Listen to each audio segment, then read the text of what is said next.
Good evening, everybody. It's lovely to see you. Lots of smiles on faces, and welcome to Great George Street, RICS, or RICS Parliament Square, as we're the only privately owned building on the square. So we've got the Harris debate this evening, which is fascinating. I'm really looking forward to it. But just to get an idea, if you're an RICS member, just let me know, stick your hand up so I can get an idea of the room. Lots and lots of RICS members. That's fantastic to see. And are there any building surveyors here? Any building surveyors? Okay, great. So the good thing is there's nothing about numbers this evening. So you building surveyors should be okay. I'm a quantity surveyor. Is it up there? No, letters aren't after my name. So I'm a chartered quantity surveyor, and I have the absolute joy of being the next president of RICS on the 1st of January, and I can't wait. I'm really looking forward to it. So lots and lots of members here. You're aware that we've got a royal charter above us, and I'm not sure we've got 1868 there is when we started. And what that does to make us different, it makes us look after the public. Yeah? If you look at other professional bodies, they don't have that. If we didn't have that, we might as well be a trade body, yeah, because we're just looking after our members. But we do much more than that. We also have, I'm sure you're aware, we have our rules of conduct. And what is unusual about RICS, it's not like the Law Society, or I think RIBA, is we actually look after our own members and we regulate our own members, and we do it from this building here. I spend time with the regulators quite a lot, so it does set us apart. What is different at the moment, what's going on that is different? And that is AI, isn't it? And the generations that we've got in this room, I heard about AI a few years ago and was thinking, don't worry about that, that's not going to affect my life. I'm in my 50s, it won't. But I do think it is, and I think this evening we're going to learn some more about that. So something else that makes us different is RICS standards, and I've been involved in QS construction standards for, I won't say how many years, because we work out how old I am then as well. But what it does is it does set us apart from other professional bodies, and it's about honesty, and it's about integrity as well as a professional body. And I think that might come up a bit later in our discussions. So RICS, I mean, I'm a quantity surveyor, I haven't got a clue how to value something. But I imagine there's quite a few valuers in the room. There's a few smiles. They think they're better than us anyway, don't they, valuers? Yeah, there's a few laughters there. And valuation is trillions of dollars, of pounds that are involved. And our professional body is overseeing that and watching that happening in our members, which is fantastic. What else makes us different is our ethical standards and our professional standards. Again, that does set us apart from the rest.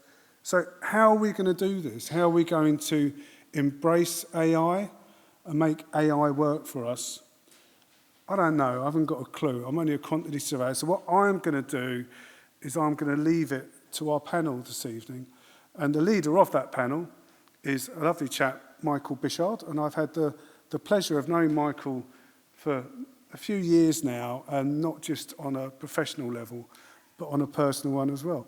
And I haven't actually given his title. I'm sure you all know it. It's on the thing, but I'm not going to, because it annoys him when I mention that first four-letter word that goes in front of his name. So over to you, Michael. Thank you. No. I thought there were a lot of people in the audience who, when you said you were a quantity surveyor, thought that was an ethical issue. But we won't go there. Welcome tonight. Thank you for coming. You also obviously had a note from the RICS archivist to tell you that this is actually the 10th Harris debate. Look, when I agreed to do this first time, I thought it was a one-off gig because I'm often not invited back. So it's a pleasure to be here for that reason. It's very difficult once Jonathan Harris and the RICS entrap you. It's very difficult to escape. Justin, I just mentioned that to you.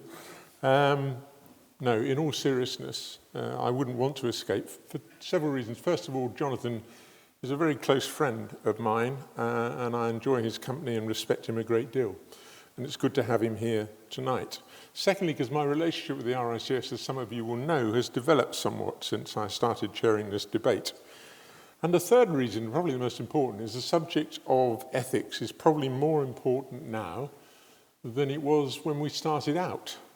And partly, and sadly, that's because the last 12 years have seen no noticeable improvement, I think, in ethical standards, behaviour, both in politics, well, certainly in politics, and in the professions. And if you just look at some of the scandals that we're living through at the moment, things like Post Office Horizon. I was involved in doing some work with the infected blood inquiry. 3,000 people died. You'd never know it sometimes, but 3,000 people died because other people were deliberately destroying documents and doing those sorts of things. So ethical standards of behaviour, I don't think have improved a great deal. And of course, the problem is that this isn't just a moral issue. Ethics can undermine trust, or the lack of ethics can undermine trust and confidence in Parliament, in politics, and in professions. So we need to keep up the good fight. We really need to keep on top of this, and I'm delighted, therefore, as I say, to have you here tonight.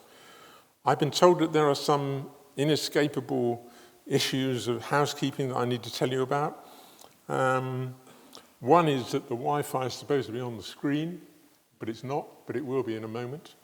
And the second is we're going to use Slido, which will be familiar to all of you. So if you want to log up questions during the presentations, please do that using Slido, and we'll have time at the end to pick up some of your questions. Let's get back to the debate. As you've heard, the topic is ethics of AI, the impact on valuation practices. I'm a bit worried you rather suggest I was an expert in this. I'm actually not, but we do have experts, and one in particular who's going to kick off the evening is Dr. Leo Xiong, who's an expert in real estate economics, and data science, with over 12 years of experience specializing in AVMs, prop tech, machine learning, and AI. He's worked extensively in the UK, in Germany, and in the USA. But the most important thing, Leo, I've been told about you, is that you're renowned for your ability to translate complex data into actionable insights. Whatever else anyone here tonight feels, I feel I need that. So if you could try and major on making the complex issues understandable, that would be tremendous. Leo, delighted to have you here. Thank you for coming.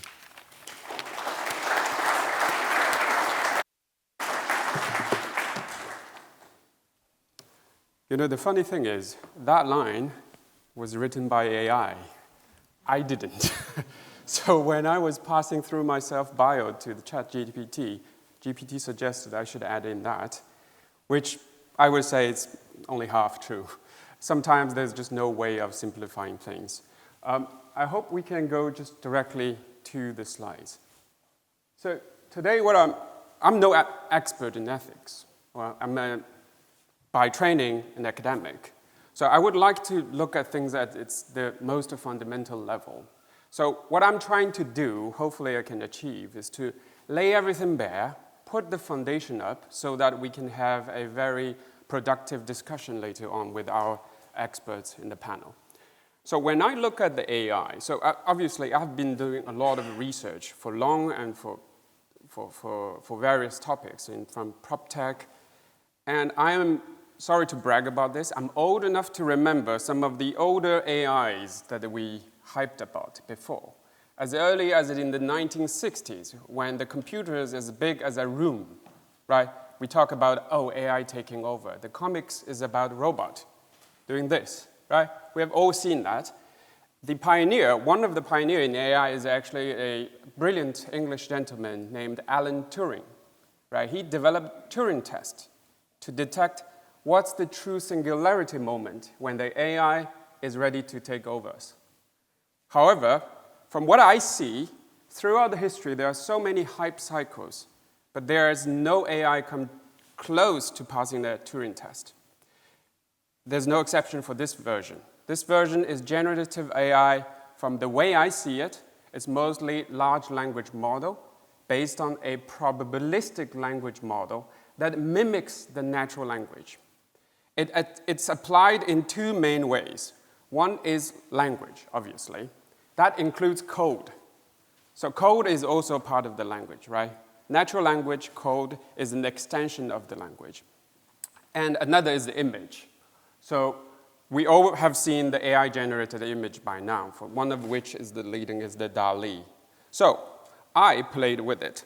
If we can go to next. So do you recognize this image? This image was quite famous. The author of this image, the prompt is President Donald Trump having a good time with black voters. This never happened, by the way. Need I to clarify? No, this never happened. But AI can do this. Obviously, we can still pick up hints as to why this picture is fake, because, he'll never do that. But they are getting better every day. Second is my own generation. So what I said is, give me a well-lit, luxurious English country house with a marble statue of Boris Johnson in the middle. Did you see what's missing here? Because AI couldn't find any president that, Boris Johnson marble statue is ever present. So it just omitted in my prompt request. So this is on the image front. I'm not going to go detailed to it. It has application in real estate, but I think it's a bit far off. What I want to bring back is the language part, the data processing part. To discuss that, I think we need to go back to the fundamentals of valuation. Next, please. What is valuation after all, right? So from my perspective, let's simplify to the bones. Valuation is just y equal to fx, right? We observe y as the price, usually, or we call it the true value, right? But you never know. And oftentimes, we can observe the correlating properties, that is x.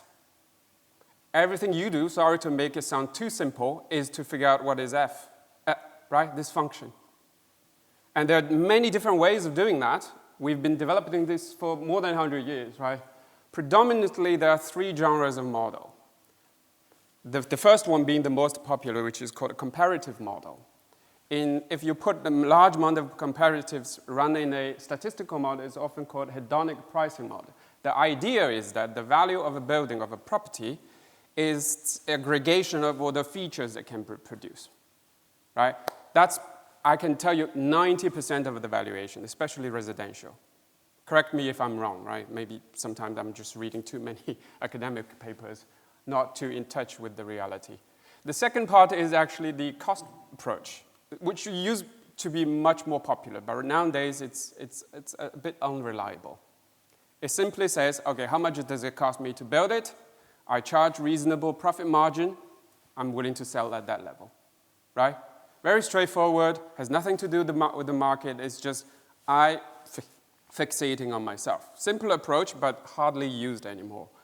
The last one mostly applied to the commercial buildings is the income approach, which is the DCF model, discounted cash flow models, right? The building is no longer a building.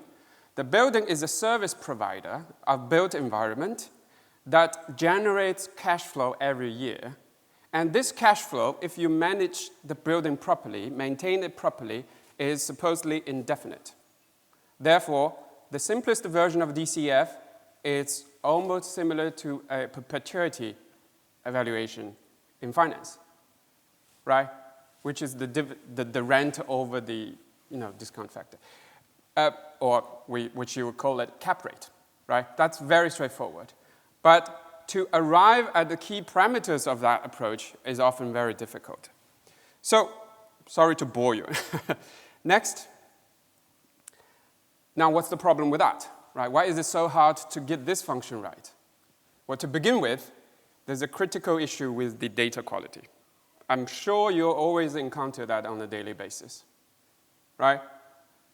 Well, this is missing. That one is unreliably measured. So there is a potential we can massively improve the quality of data, which happens to be also the foundation of a lot of powerful AI models, right? I can guarantee you, I play with lots of data on a daily basis. There are so many problems with it. And the problems will be compounded by the complexity of the asset that is real estate, right? And second, the market evolves constantly.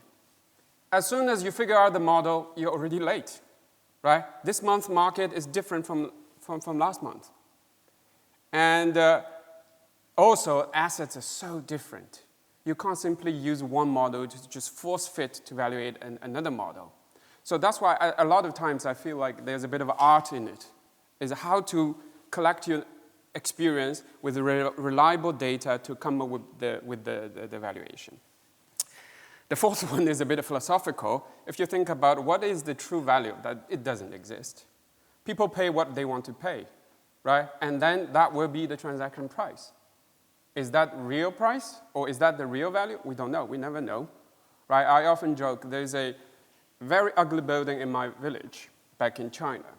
Everyone thought it's atrocious, but someone paid good money for it. Why? Because this unique design just spoke to that owner.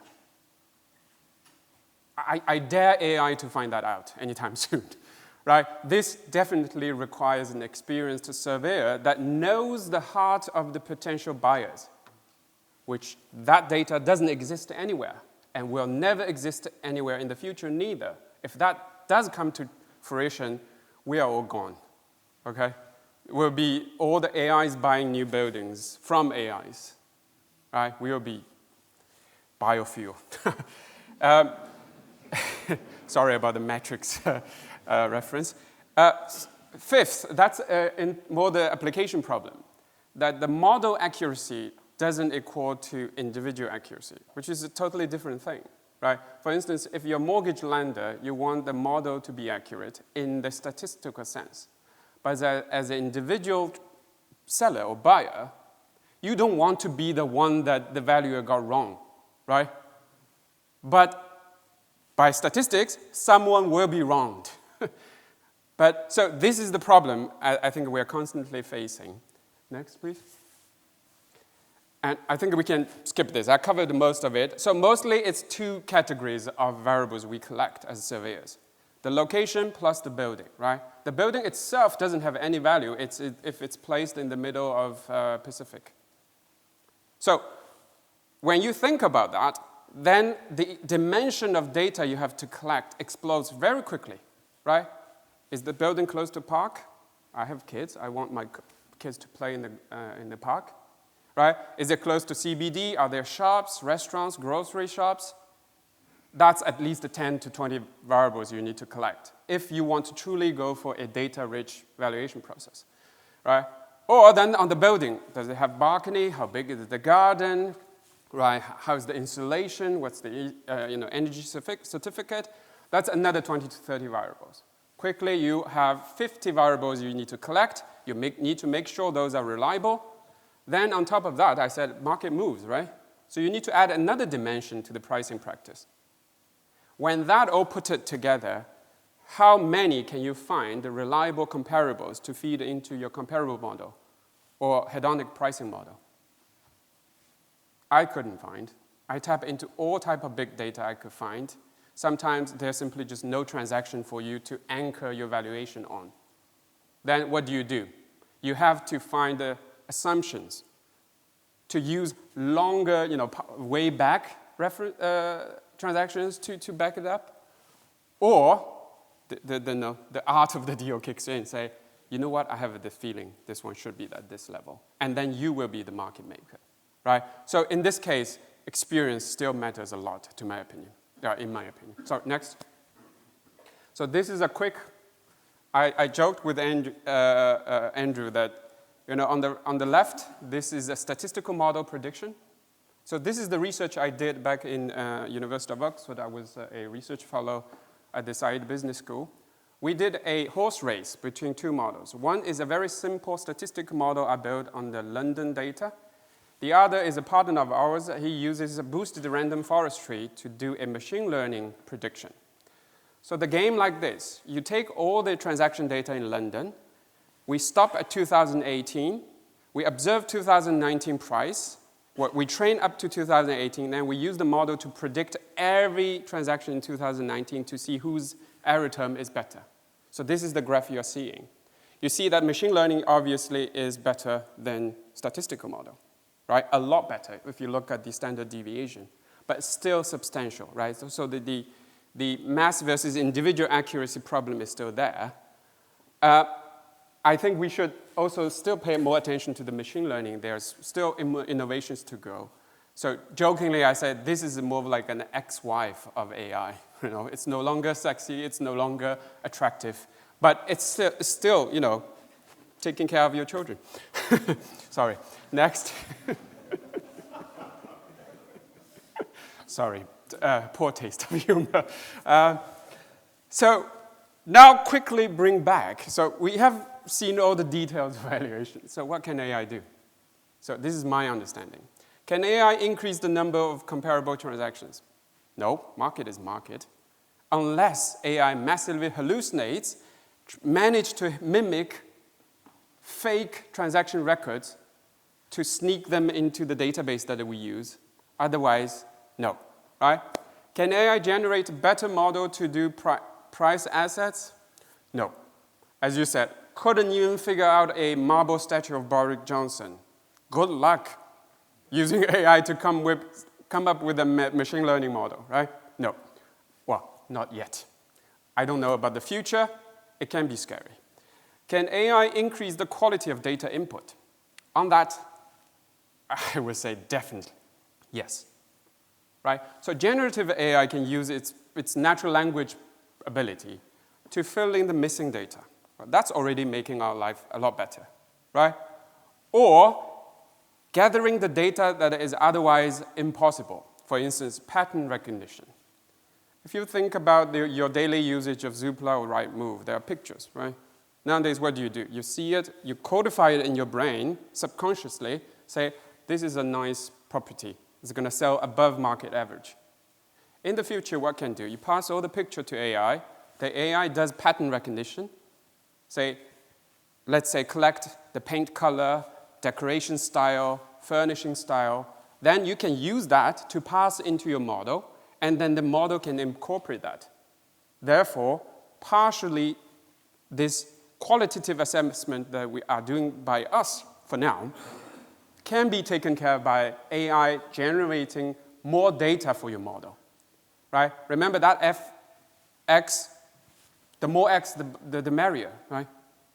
Because machine learning can take on that. Our computing power has been so good. So that's, I think, will be happening.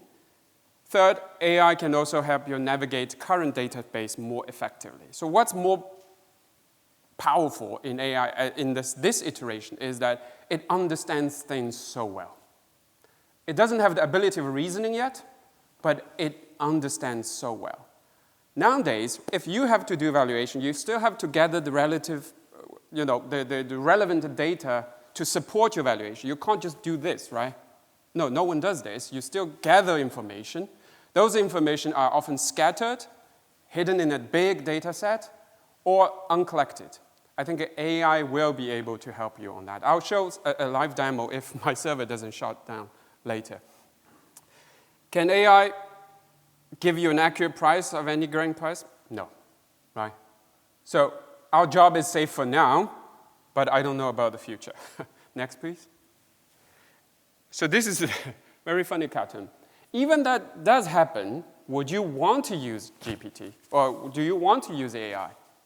Let's say some CEO from OpenAI says, we have developed an AI that gives you an AVM estimation. Would you pass on that valuation to your client?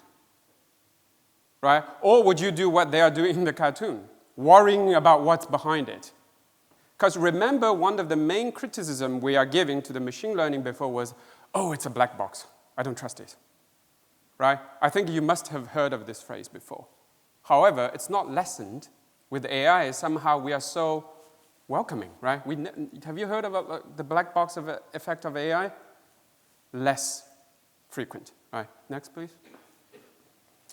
And Also, it has a massive hallucination problem. AI being AI, sometimes it doesn't just tell you, oh, I couldn't find it, because it sounds less smart, right?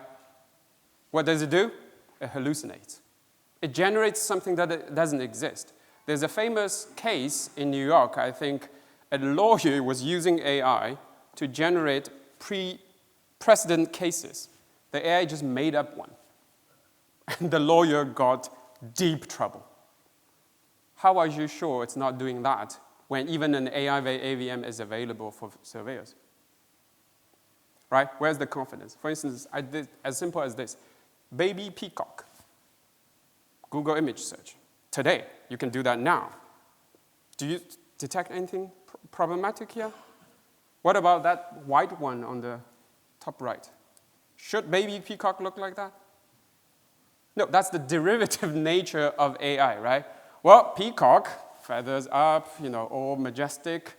Baby, well, smaller, because human babies are smaller. Voila, AI peacock. If you inspect it closely, half of the images are AI. And this hallucination potentially can be passed on to the next generation of AI training. And then it becomes AI, generating AI. In the end, it just merges into one initial logic that's set up by the algorithm, right? There's no true innovation anymore. Next, please. And then, okay, how about the AI's ability to do the things that we all want, right? Valuation. So what is the price of this? I just tap into the ChatGPT. It doesn't have good answer, right? So for this event, I built an AI to do better job than that. So it's a chatbot function, similar to ChatGPT. You say, hi, say, how can I help you? So if we put in the same question, what is the average price of a new built semi-detached house in Barnet since 2015? Don't fail me, please. There you go. So what's behind it? It's a safeguarded data. I extracted land registry price paid data from 1995 in London, cleaned it up, prepared it up for the AI application. Now you can ask any question regarding London property price. So can anyone give me a postcode, perhaps? E14, postcode district. Let's say average terraced house price. There you go. It says it's approximately 331.8 thousand pounds. Okay, you can also do what's the most expensive flat in London?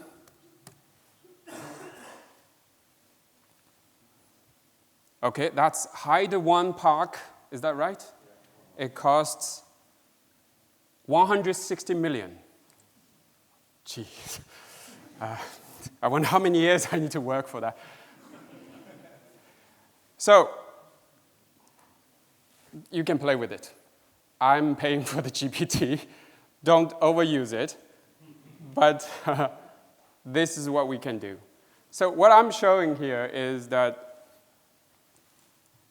the reliability issue needs to be solved, not focusing on what AI can do, but focusing on what we feed into AI. Right? So if you, please let me quote Andrew, if you put garbage in, you get garbage out. Right? Another problem, if we can go back to my slides, in the prompt that's generated by the ChatGPT, previous page, please. If you look at the fine print, those fainted color, those numbers that the ChatGPT uses wide web are from some random sources, right? Okay, one is good, Office of National Statistics, that's good. And the second one is called What House. What's the credibility of What House? And another source is the On the Market, the third or fourth largest online listing platform. Why the data from Rightmove is not there? Why Zoopla data is not fed into here? So there's a huge caution we need to throw in, relying on the valuation, supposedly, using just a general AI or general large language model, right? Next, please. So to summarize this, I think this is the key point I want to mention is the reliability issue. And it's black box, it's not stable. Have you had experience if you play with ChatGPT, same prompt, different answer, right? It's even more frustrating that people think, oh, well, it got right once, then it can pass. No, how about so many times it got wrong and get you frustrated? And what if you didn't know how to tell what's wrong or right, right? At the core, it's the problem with the probabilistic language model. It just guesses what's the most likely answer. If it hits, it hits. If it doesn't, I say, oops, I'm sorry, let me try again, right? I have seen this too many times. And therefore, I believe that in-house private data training on this type of AI model is absolutely necessary and will be the future of using the power of AI in various sectors, especially in real estate. Why? Because we are in the business of processing huge amount of data. A lot of people don't consider that. Compared to finance market, that's child's play. Everything is cleaned up on a daily basis. What's fun in that, right? That's why you do high-frequency trading, because you have nothing else to do anymore, right? Because everything is figured out, right? Optimal portfolio, it's all figured out. Data is there on every second, but the difficulty with us is still there, right? And more importantly, I think, well, if it got wrong, then who is to blame, right? Is it the AI company that you're using? Or is it you? Well, in the case of that lawyer, it's him, right? So I think there's also a lot of legislative questions we need to ask later on. Next, please. But I don't want to be a downer. There's still a lot of amazing applications AI can do. In my opinion, AI can already be a very effective tool for practical task valuations. For instance, drafting up some basic survey report. It's repetitive, it's always the same structure, right? Basic description of the property. Just put in the data, gives you a half page. Mostly it's correct. It doesn't hurt anyone, right? And that improves your productivity by a lot. Survey reports, right, like that. And also, as I mentioned before, detecting potential patterns that is unavailable today. For instance, what you can do is nowadays you can use LiDAR sensors to scan the building, and you can build a BIM model out of that. And then what if you scan it on a fixed frequency? You can detect maintenance problems, otherwise indetectable by naked eye, right? Humidity building up. You can't see it after the white paint, but humidity sensor will. So that's why IoT combined with the AI can do a lot of amazing things, right? AI can also help you to tap into more data, more quickly, more extensively, right? And the use of AI will greatly reduce the valuation process. When I bought my house, I waited a month and a half for a surveyor report. I don't think that would be acceptable in the future anymore. Why? Because your competitors, other surveyors, will deliver quicker, and then they'll get all the business, right? And I think in a lot of cases, for mass appraisal, for instance, for mortgage-backed security risk management, right, for bank lending portfolio, it's still very useful. The model doesn't need to be accurate on an individual level. As long as en masse it's correct, it's very much a go. Next, please. So just to wrap up, to me, I think AI is similar to a tool like this, right? When the car came up, we all panicked. So this is going to change everything. Yes, horse carriages are gone, but chauffeurs are still everywhere, right? Uber is $1 billion business. Essentially, it's the old-timey horse carriage driver, right? Because some fundamental services cannot be replaced by machine, by tools. We are the user of the tools, not replaced by tools, right? Next, please. With that said, if you don't know how to drive a car, you're in trouble, right? So you won't lose your job to AI, but you will lose your job to the people, your competitor, who uses AI. So that's my takeaway. And finally, next, I think it's inevitable. It's very exciting. It's very scary. That's why we are here. Hopefully, I'm not missing the point. I think before everything goes too deep and too wide, it's time to think about what's the ethical implications of widely living with the AI, having AI practice, or with us. I don't have an answer. I hope that we can find some sort of an answer after today's debate. Thank you very much.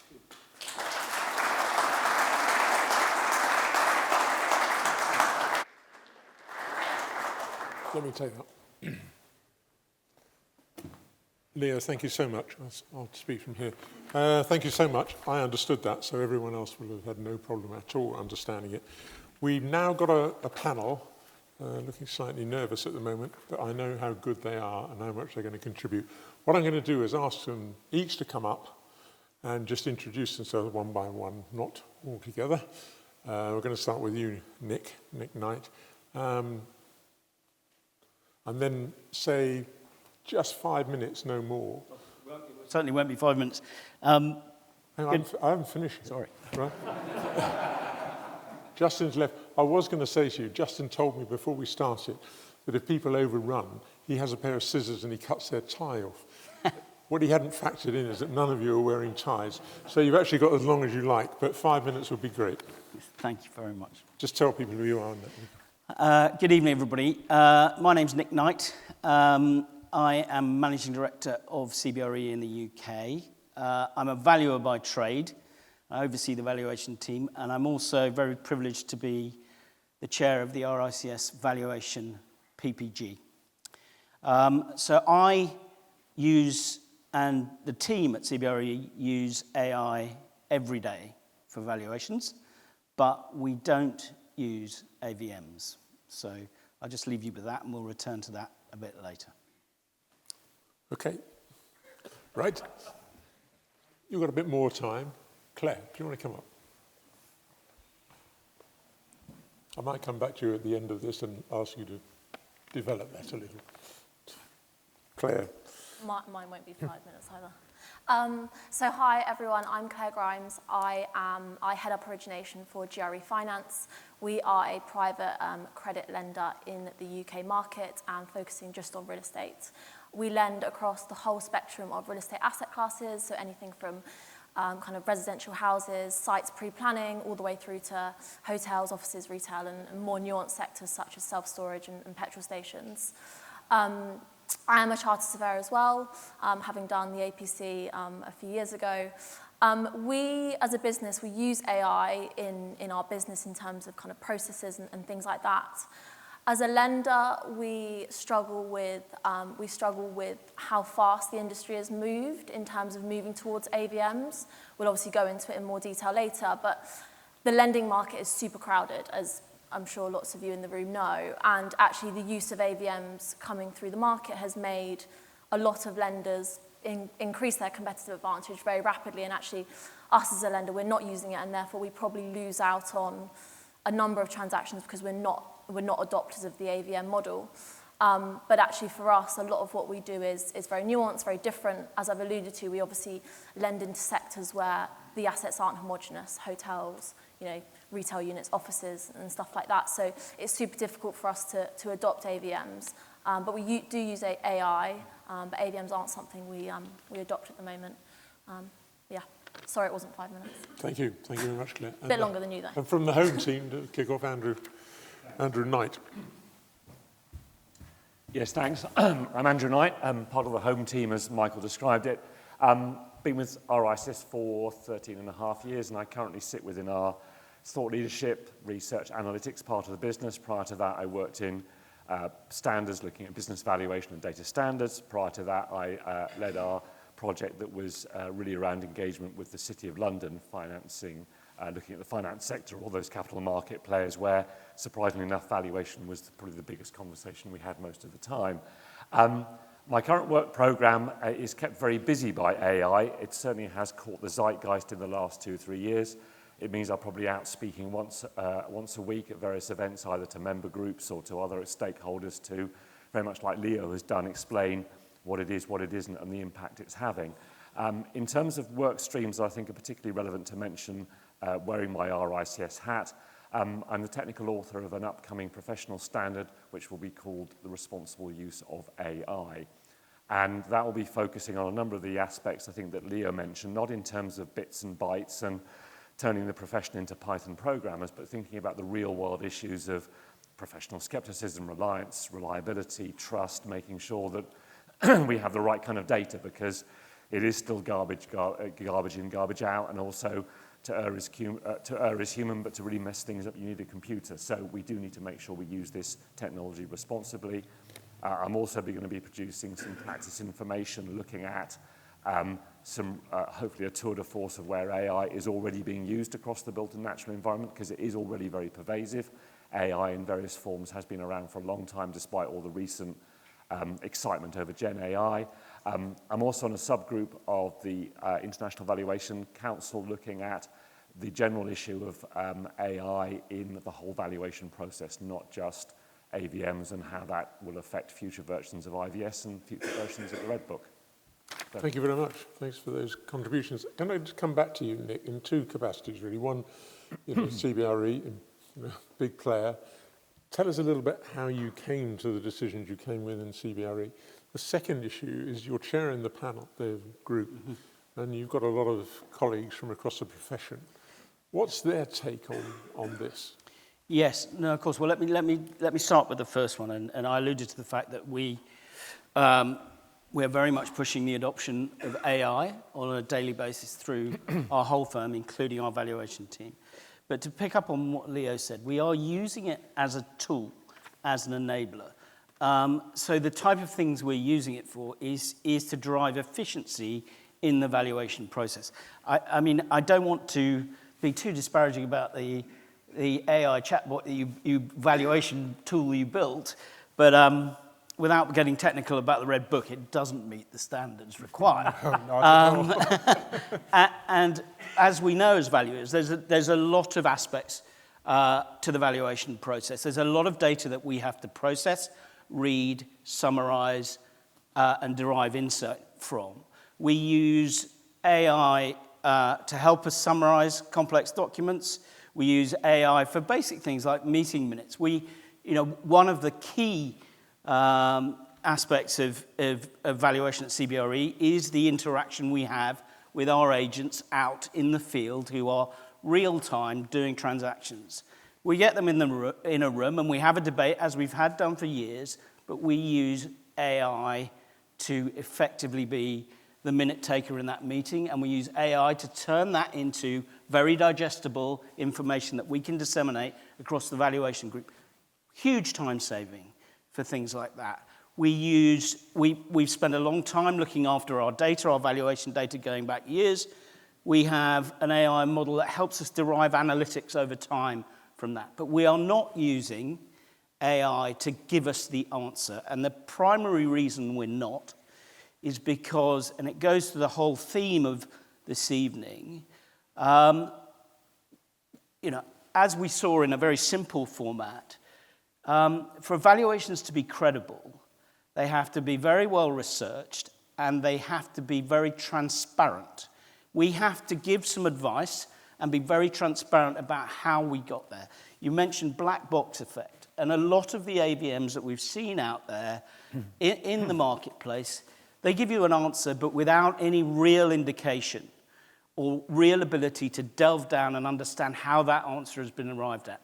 And if we're in the business, as we are, of providing robust advice that is trusted by the market, and let's not forget that a robust valuation system within the UK helps efficient allocation of resources, has huge implications for our whole economy, for lending into our economy, for attracting capital globally. And for people's lives. And for people's lives, absolutely, the whole of society. We have to maintain that trust.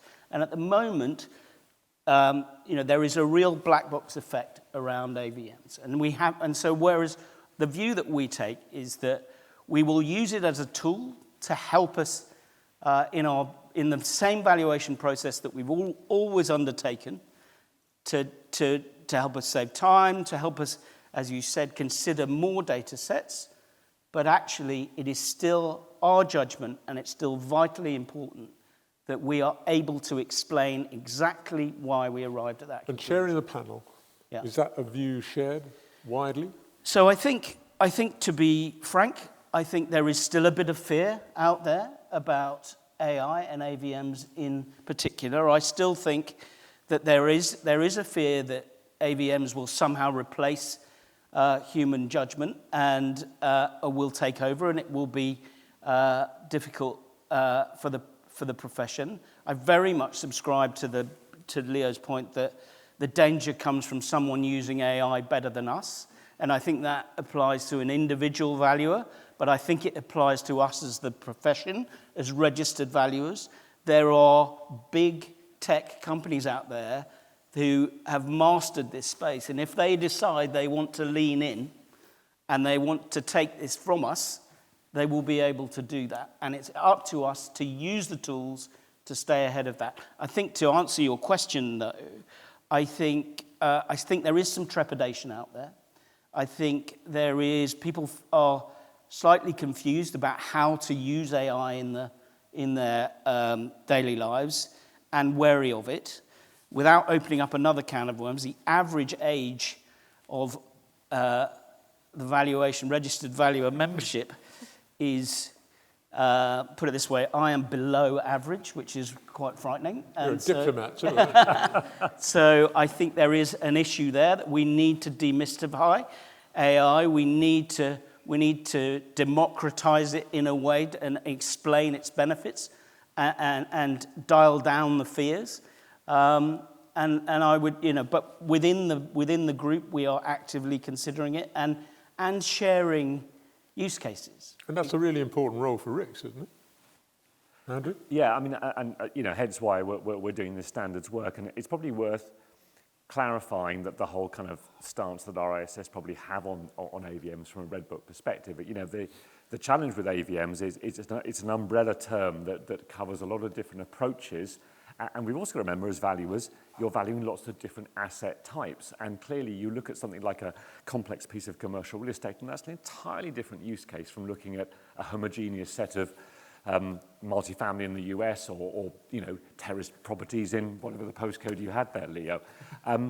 If I'm going to be pedantic, if we look at what the Red Book says, if it's a fully automated AVM with no valuer involvement whatsoever, no human involvement, that is not within the Red Book. That is not a Red Book valuation. That's a Zoopla, is it? Well, it's worth perhaps saying that if we look at a very good use case of where AVMs are very much sort of the genie out of the bottle, if we look at mortgage lending in the UK, I was chatting to a member recently who said, look, I've summarised it, and he was a surveyor from a valuer surveyor perspective. You've got the big banks. They basically do three things. 30% of their mortgage origination and remortgage will go straight through an AVM, no human involvement whatsoever. And if I could be quite blunt, that's an underwriting tool. That's not a valuation, I think, as we would call it. And as Leo says, at book level, that's accurate. It's not going to be particularly accurate necessarily at individual asset level. But from their lender's perspective, given they're looking at all the affordability issues as well from the borrower's perspective, that's good enough for a third of properties. The next third, it's more of a hybrid. The AVM will be an input, and then there'll be a desktop, there'll be a valuer giving their opinion, using other inputs and looking at the market, and using the AVM as one of the inputs that they would do in a normal process of saying, well, I have a number of inputs here. What do I consider to be appropriate, and what will I make adjustment to? And then that last third, the more heterogeneous, unusual properties, even more thinly traded, will have a traditional, if I can use that phrase, physical survey valuation. And then you've got also other issues where I think, as Leo said, you've got mass appraisal, particularly for property taxation in various jurisdictions, where you're looking at a banding, once again, not a precise value, and that can be very useful both for domestic and non-domestic. And then you have the capital markets using it, as Leo mentioned, for mortgage-backed securities, where that mass appraisal, it can have a role. So from that point of view, we've got to be clear that an AVM is not a proper valuation in that sense. Victor? I'll just come back there. I'd agree with that. And I think, as Leo said, I think whilst I would be very much an advocate of people engaging with AI and really understanding it, there is, as professionals, we do need a healthy skepticism around AI. It is garbage in, garbage out. It is not entirely, the black box effect again, it is not entirely clear, or you have to check your sources. You just have to have a healthy skepticism. And just a real life example, which I shared with Andrew earlier. So in preparing for tonight, I went on Copilot and I thought I want to understand a bit about the format of the Harris debate. So I just simply typed in, tell me about the Harris debate. And I got some of the historic agendas, and then today's event came up. And as it listed out the agenda and listed out the five of us, it hovered over, and one of its suggestions was what Nick Knight thinks about AI in valuation. And I thought, well, that's interesting. I'll find out. So I clicked on that, and I got a page of text. Was it familiar? And it was very interesting. It was actually referenced, and it was referenced to other articles and other events that I've appeared at. And I read it, and I thought, that all sounds terribly sensible. But the fact is, I've changed my mind since then. And so it was immediately out of date. You know, it was just all I'm saying is you just need to be skeptical about what comes out of these amazingly... I mean, if I could... One thing I say a lot when I speak outside is I think AI has changed everything, but it's changed nothing. Yeah. We have to remain as skeptical as we would with the seductive nature of what comes out of a digital system as we would with a bit of paper evidence or a conversation we have with a broker. You know, you've got to be looking at all your inputs and your data with that level of skepticism, whether it comes on a bit of paper or whether it comes out of some seductively attractive digital system. We're talking especially about valuation tonight, but I noticed the quantity surveying President-elect has disappeared for a moment. But, of course, RICS represents a lot of very different disciplines.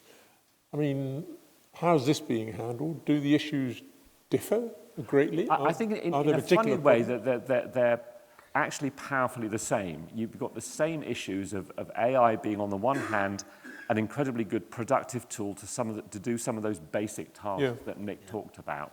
And I think that's where it's really good. There's a lovely meme on the internet that says, you know, I don't want AI to write films and books. I want it to do the laundry. Let's use it to do those kind of basic repetitive tasks that we can automate with a degree of confidence. So if you look over the life cycle of land and property, you've got image recognition being used for defect, and Leo touched on that, for counting deer, for sort of biodiversity and other species, interpreting satellite data. You've got AI helping a quantity surveyor with some of the quantity takeoffs, but helping, augmenting what that surveyor does. You've got very powerful use cases where machine learning can control the HVAC and make sure that you've got a really well-optimized building. But it all comes back to, have we got the right data, and have we got the supervision, the human professional skepticism to do the kind of sniff test of, is this right? And can I then give that to my client as reasoned advice? I'm going to bring Claire and Leo in before I open it up. I should say, I agree with everything you've been saying, but I started tonight by suggesting that we have a crisis of trust and confidence, not just in politics, but actually in the professions. Mm-hmm. And there are people out there who might say that what you've all been saying, well, they would say that, wouldn't they? And I mean, when I talk to NHS consultants, I get that feeling that they really don't want to admit that maybe in 10 years' time, I think it's more true for them than for you, that they may be out of a job. So is there an education and communication issue here on behalf of the profession so that people understand that you're saying this for very good reason? I'll let you... Claire, go on. You go first. Okay, fine. I think as a profession, and it goes back to that age-old thing when people would say, you say, oh, what do you do? And they say, oh, I work in property. They think you're an estate agent.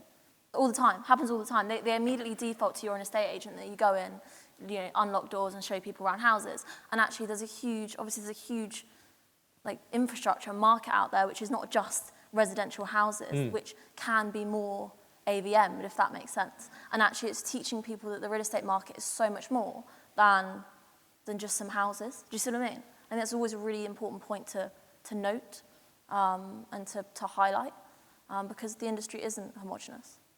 I think the point I was going to make is I think there's a huge opportunity for the profession, because as it becomes more digitized, we need the marketplace to trust surveyors to be the curators of the data and the people who interpret and provide the right options and the right advice based on what this wonderful technology does. So I think there's a huge opportunity, actually, to almost act as the gatekeepers and the people who will provide that reasoned advice that can be relied on, because actually they've done the due diligence, they've done that professional skepticism and acted as the protectors, effectively, of us not getting led astray by, false and incorrect digital data. I mean, you were making the point that being able to quiz the sourcing, the evidence and the analysis is really important. And that was one of the questions that's come in. Healthy skepticism is all very well, but does it really work with black box AI assistance? I think it would work. We just need to wait and see, because this is infant stage yet. LM was developed, but application is still very much in the early stages. My chatbot, I built it over a week, right? I relied on lots of the open source packages. But I think people using the surveyor service will feel the quality of service being improved, thanks to AI. Because a lot of the tedious, repetitive work replaced by AI, we can focus on the truly necessary and productive tasks, right? And then more transactions can happen. Some would say the really professional bit. Yes. The real professional bit, the part where you need safeguarding, as Andrew puts it, that can be paid more attention to, right? After all, we only have, 24 hours a day? So I think there will be a reshuffling of the type of profession that is in the surveyor sector. Maybe similar to what I say is that paralegal as a job will disappear forever, right? Why do we need that profession anymore? Similarly, some basic clerks processing data, gathering documents for you will be gone. But a trained surveyor with an experienced eyes would, to my opinion, never be replaced. So the total number of employment will be different, the type of employment will be different, and the type of training will be different. So this is a fundamentally shifting moment that we are just embarking on. Could I just build on that? Because I think this is the other aspect of AI that we, as surveyors and valuers, and those that are concerned with the built environment, need to be very aware of. What you're talking about in AI in society is societal change. And if you're right, in paralegal, it's easy to become a job, and the workplace will change. And we know workplaces are buildings. That is the built environment. And so just as we've had the internet's impact on the built environment from a retail sense and the relative decline of bricks and mortar retail and the increase in logistics warehousing as a result, we've got to be very alive to what AI is the impacts it's going to have on the built environment. With the rise of AI, there are huge issues around power and the grid and land use and the rise of green energy, even pushing towards nuclear. There's a lot of things that we just need to be aware of, that this is going to, I don't think we can be Canute about this. This is going to change the way that people work, and that will change the way that they use buildings and the way that land use in this country develops.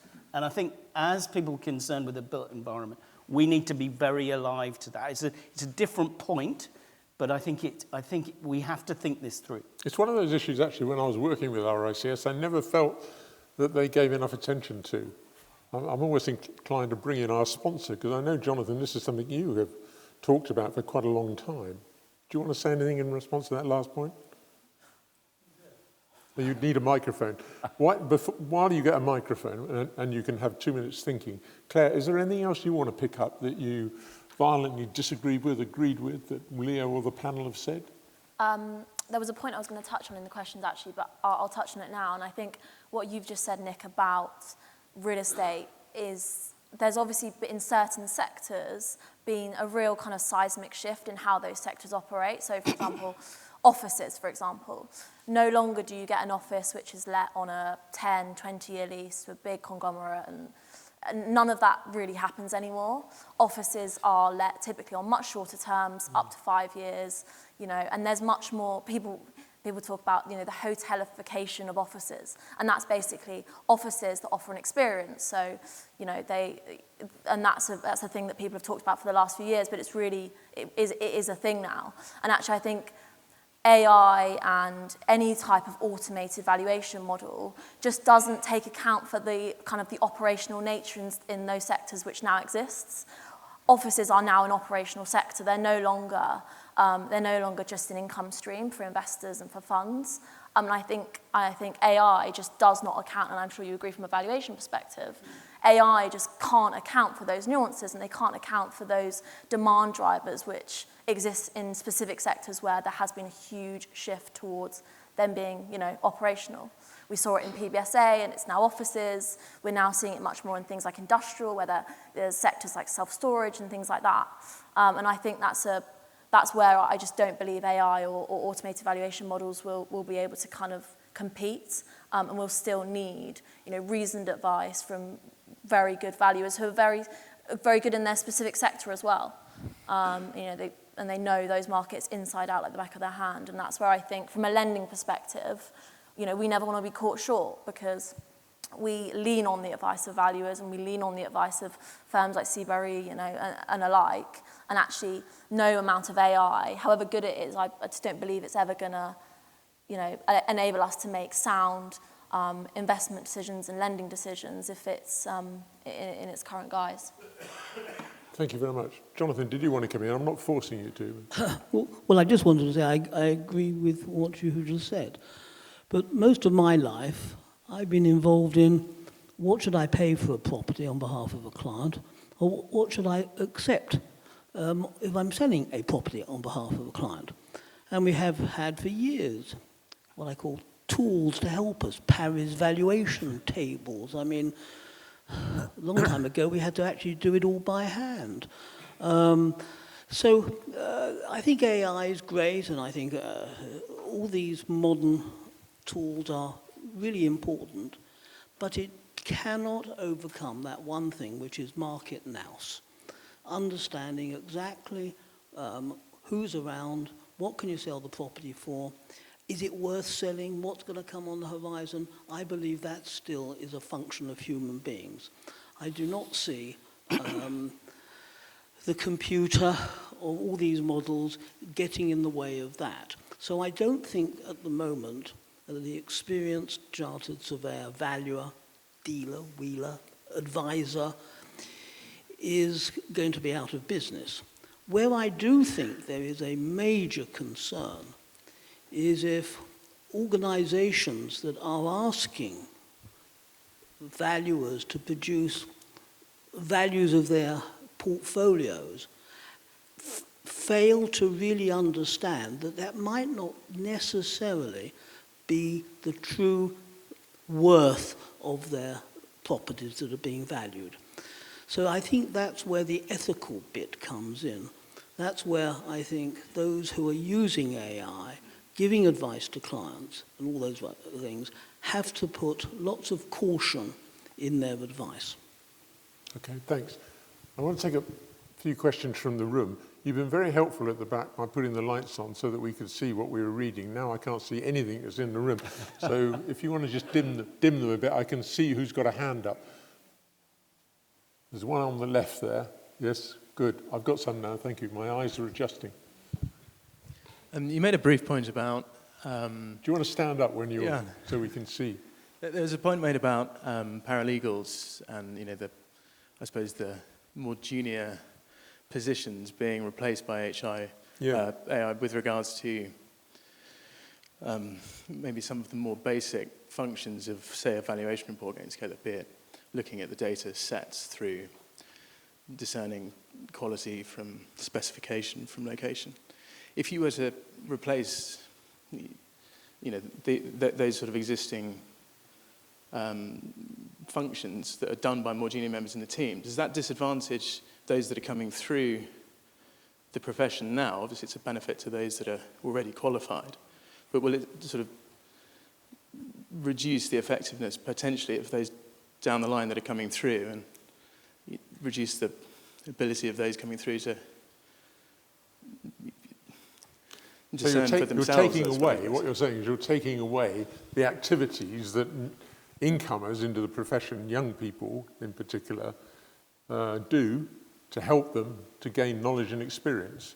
How are we going to deal with that?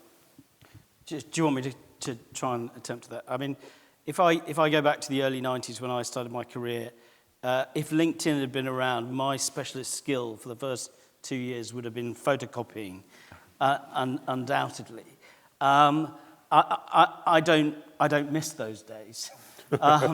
And I think you make a valid point. I think aspects of the workplace will change. I mean, my sense as an employer and involved in graduate recruitment is that actually there is a willingness for those coming through to engage in modern tools and learn in a slightly different way. And to the point where actually the longer we remain analog and in those sort of traditional ways, the less attractive we will be to the graduate community. So I understand your point, but I don't recognize that. I actually would state it the other way, that we have to offer a modern working experience to attract the best talent into our industry, and that is another reason to engage properly with AI. Well, I think from different professions, I mean, I couldn't agree more with that. I think over the last 50 years, sorry guys, I'm that old, you know, it's been happening all the time. I mean, this is a particularly transitional moment, but it's happening all the time, and the good leaders, the good managers are making sure that people get that experience or get an experience which is useful. Leah? Yeah, so I feel that that's slightly targeted towards me. Not only paralegals, I think there will be less secretaries. There's a, you know... You're not married to a paralegal, are you? No, I'm not. I'm married to a librarian, which is going to go away soon as well. Some might say already gone. Yes. So, but I think this is a risk and also an opportunity. It forces you to retrain early and to adopt to the new paradigm. Right? I always feel like if you think about a house, like transaction in real estate, it's very different from selling apples and other products. Essentially, it's in a mini auction everywhere. Essentially, you're training an auctioneer. You are balancing between how quickly you can sell the product, how accurate the true value is. There's a fine art to that. If you don't have to do the data gathering job, as a junior, you tag along to go through the client interaction early on, you're trained quicker. You become qualified quicker, right? But this cruel reality is that the competition is going to be fiercer. So the lesser diligent, lesser keen minds will be left out, unqualified to be a surveyor anymore, probably having to do some more physical jobs. Blue-collar jobs, I believe, is going to bounce back. Because I can see that at least half of the so-called white-collar jobs can be automated. Accountants, why? Right? Like, there's so many repetitive, automatable jobs will be in jeopardy in the coming 5 to 10 years. We, as a profession, still have quite a lot of those jobs. I'm sorry to disappoint you, but my opinion on this is quite firm. And we'll see that not overnight, but fairly gradually. And yeah. That's my take. Okay, I'm not going to keep calling in members of the panel. If you want to contribute something, just stick your hand up. The only thing I would say on that, I think the only danger I see is that we mustn't de-skill the next gen. We must have that foundational knowledge, because you can't manage what you don't understand. So if you're going to be that professional skeptic looking at the output of some degree of automation, you need to understand how that would have been done from first principles. So I think that's the only caveat there, to make sure we don't lose that foundational knowledge. And one job I have seen disappear, I spoke at a conference in Barcelona, and it was automatically translated into Spanish from my English, and it was no longer somebody in a booth at the back of the hall. I can see a microphone being held up there, so Oh, you've taken it back. Well, give it to whoever you think has got the best question. I'm getting quite a lot of the questions here, which I think can be asked from the room, so carry on. Yeah. Could you say who you are as well? Simon Rawlinson, Arcadis, Chair of Knowledge and Practice. Very good, Nick. Thank you very much. I want to pick up on Jonathan Harris's point and take it forward a little bit. There was a fantastic piece in the FT today about commercial property. And it was, we could say it was broadly focused on the tipping point of commercial property and what you could describe as a disagreement between what the purchasers of property think assets are worth and the sellers. And my question for the panel is, how does AI cope with turning points in markets when historic data doesn't necessarily tell you what's going to happen next? Who would like to take that one? Yeah, Glenn. I don't think it does. And that's what the whole point I was just mentioning about offices. I think it doesn't account for that at all. And I think it's difficult. I don't think you can. Because obviously AI is all backwards looking, as you allude to. What did Nick Knight think of, AI or valuations or whatever? So it's all backward looking. It's not today looking forwards. And I think it's really tricky. And that's why I think we're a guardian, in my role, we're a guardian of our investors' capital, and we have to be very cognizant of that whole problem, basically. If I may quickly disagree a little bit, since it's a debate, there are ways of handling that. The fundamental conflict of predicting the future using the past data. The way out I see it is simulations. So we don't know the future for certain, no one does. But we can be better informed about what the possible futures are, right? Can this building worth 0 in the future? Pure physics speaking, yes. But what's the likelihood? Extremely low, right? So what you can do with the modern, say, machine learning, AI, massive computing ability is that you simulate 1 billion possible futures. And then you know which one is the more likely, and you plan contingency for that future. I think that's the more reasonable way of using the past data to inform the future to the extent the data allows. Obviously, it can't say that for certain. But the point I was making, sorry, Nick, just to follow up on that, the point I was making earlier about health is quite an interesting one, isn't it? Because actually health is predicting future cancers from past data. Is that completely different to the situation we were talking about? It's not. You're saying no, and I think you're saying yes, so carry on having an argument. I suppose one thing I'd also say is that AI does have the potential to, through sentiment analysis, to look at a lot of noise in the market and still make assumptions from what they're hearing in the market. So that it always comes back to data. If AI has the access to effectively some degree of market sentiment, it will be able to go some way to do that. But as they always joke, never make predictions, especially about the future. So, it's always going to be limited by the data it has to analyze. And if it doesn't have any kind of sentiment data, it doesn't have that kind of nous or intelligence that the human valuer has, it won't be able to do it. But if it is able to get some kind of data inputs which gives some sense of market direction, it will be able to take account of that. And so, without wanting to be the diplomat and hedge here, I think the answer, Simon, is not yet. I don't think anybody's seen a model that comes anywhere close, that has got the data sets required yet, particularly in the commercial sphere. Now, that is not to say it won't happen. To predict the future? To get those intense nuances where you've got points in the market where the bid-offer spread narrows and points where it widens, and so what is the appropriate judgment? That feels to me like an experiential judgment, to the point made really well in the front about someone who's active in the market and understands exactly who the purchaser community may or may not be and how they think. I don't actually think it's inconceivable, but I also want to go, and this is a valuer's a very valuer thing to say. Evaluation is an opinion. I don't think we would have a market as we recognized it if there was a universally accepted correct answer on every day, on every minute of every day of every property.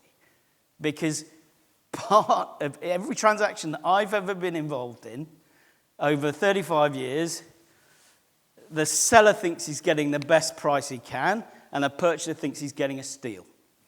And that's just the way markets work. You know, people have different opinions, and there isn't necessarily a absolutely 100% true answer. Valuations are opinions. Yeah, it's interesting. We might come back to that. Microphone. The reason I was thinking about it, I do some work for trading standards, national trading standards. We get most complaints about cars for exactly that reason. Everyone, actually in the car business, everyone thinks they've got a bargain, and the person who's selling it thinks they haven't sold it at the best price, and it's perception, isn't it? Yeah. Hi, my name's Luke. I'm a valuation surveyor from Knight Frank. And my question is, how can the RICS prevent the formation of oligopolies, or even potentially the monopolization of service lines within the industry, driven by disproportionate AI capabilities to ensure fair competition? Who'd like that one? Well, I can give it a try. I think monopolizing is the wrong word. I think we do need to consider the data safeguarding as part of a public service. I think it needs public financing, and it needs unbiased third party, allow fair and equal access to the data.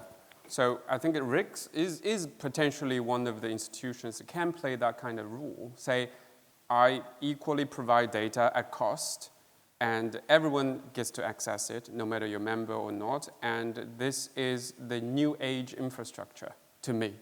Otherwise, if you let the private to handle this, eventually you end up as monopoly or duopoly.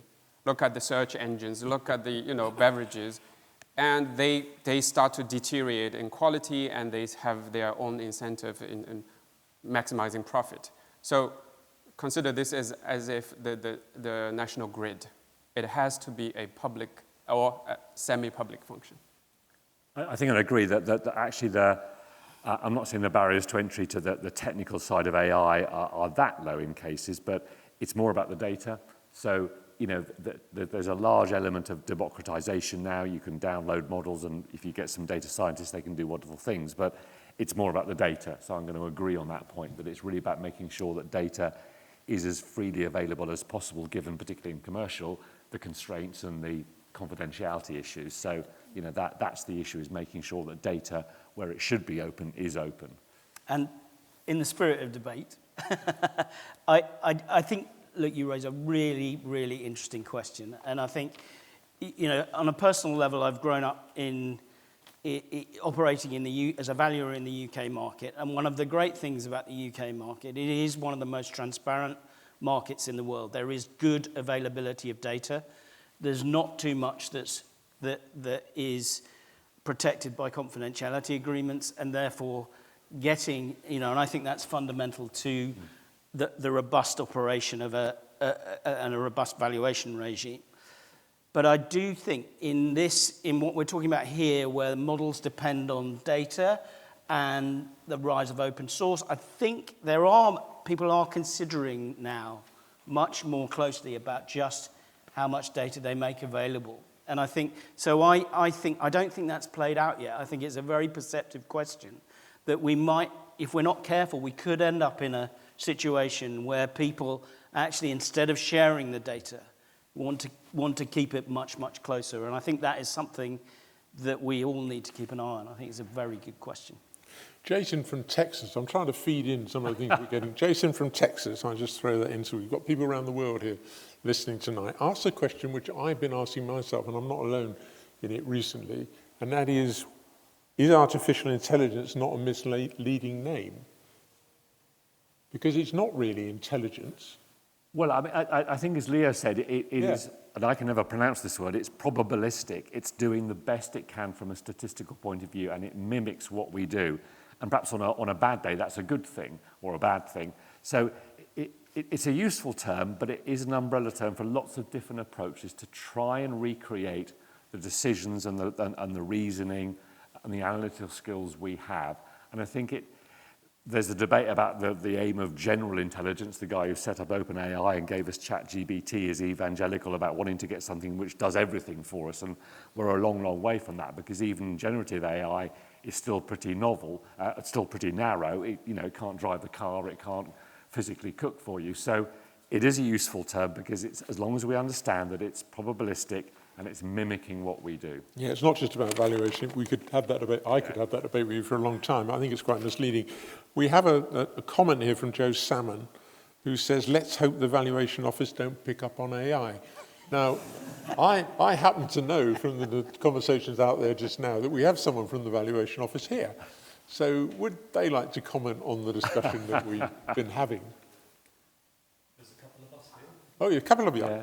By the way, I'm really delighted to see you here. So I wasn't in any way trying to suggest you don't come again, but yes. It's a privilege to be mentioned and feel welcome in the valuation space. Thank you. I'm curious about, currently I negotiate valuations with agents in the private sector, and we have lots of information disclosed to us, which we guard as part of our duties. And I feel like I'm in an advantaged position because I have so much data. I'm thinking now, our agency is spending a great amount of money on business systems transformation, but I do wonder whether it's going to be up to scratch with what the private sector will have with their accessing AI. And I'm also thinking from a public point of view about whether the RICS would want to regulate or mandate that surveyors share data, or have any guidance about that. And I'm wondering whether the agency that I work for can use AI, or whether our guardedness will prevent us from accessing it, and where that will put me in 5 years.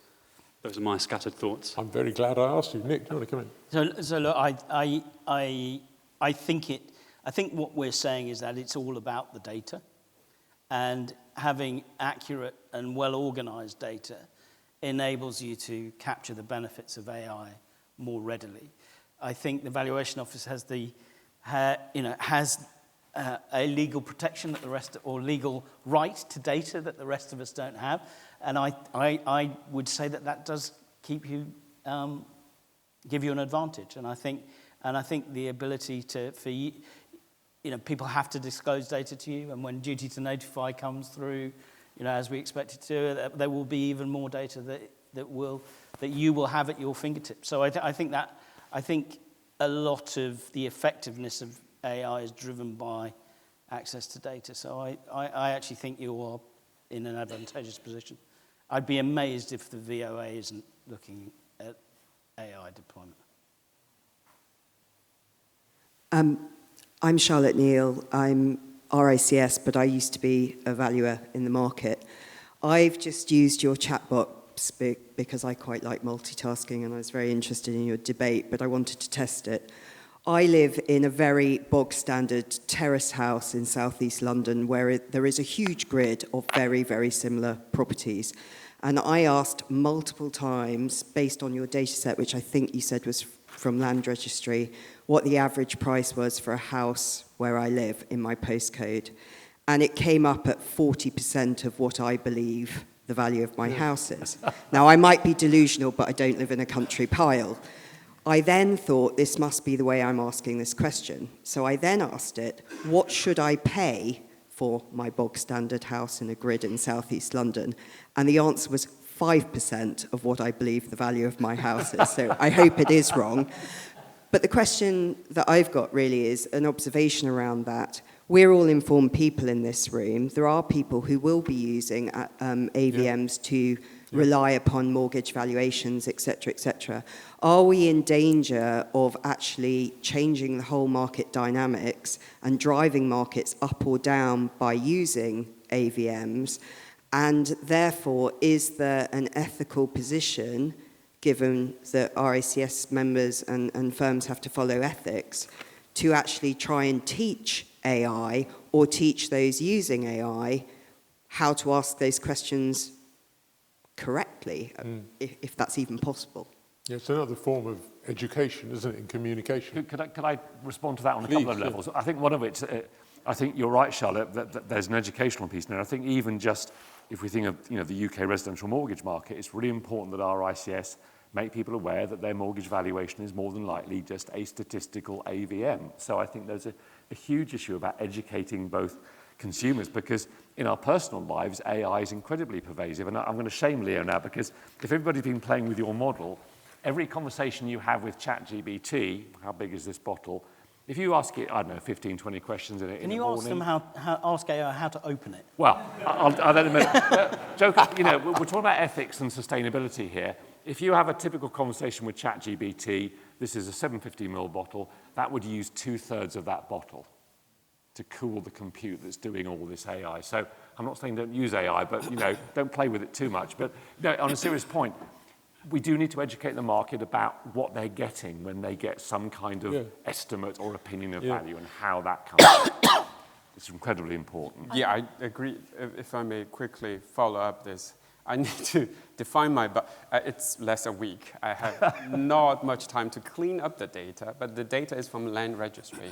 So the limitation is from land registry entry. If you take a close look, sometimes they have extremely cheap entries, but logged as transaction or modification. It's noisily filled. If it's cleaned up properly, I guarantee you will have a bit better result. But the latter part is still true. People with the AI tool ready needs to be aware that the quality of prompts also dictates the quality of answers that you'll be getting. I was going to say last word, because the two jobs I have is one to stop people fighting, so I've achieved that. The second is to make sure we finish on time. So I was going to say last words. I think actually, Charlotte, what's really interesting is that, and it's what's really interesting to note is that the real estate industry, whether you're talking about your house in southwest London or you're talking about a hotel in Birmingham or whatever it is, it's all financed by debt. It's all financed by debt, and debt is prevailing across the whole industry. And actually, there's probably a real argument to say that mortgage lenders, whether you're your Barclays offering 25-year mortgages to the likes of yourself, or you're kind of in the role that I'm in, more in private credit, we actually have a big kind of role to probably play working with valuers and working with the profession to kind of make sure that we are striving in the right direction, because actually we can probably make or break markets by not working together. And the thing is, the likes of a Barclays, they've got thousands and thousands and thousands of mortgages on their books. If one of those is 40% wrong, it probably doesn't matter. Even if 10 of those or 1,000 of those are 40% wrong, it probably doesn't matter. It matters to you, but it probably doesn't matter to them. But actually, the lending landscape is much more diverse than that, and there's one or two Barclays out there, but most of the lending market is made up of private credit houses, funds, family offices, ultra-high net worths. And actually, we really need to think about that as an industry, because I think it's super important. Okay, first of all, I want to say thank you to you, because without you, it would have been a very quiet evening.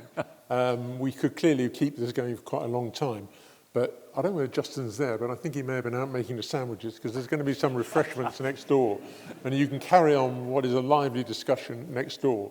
I also want to say thank you to the panel and to Leo in particular. Great contributions, really thought-provoking. Thank you for coming in particular. Can we give them a round of applause?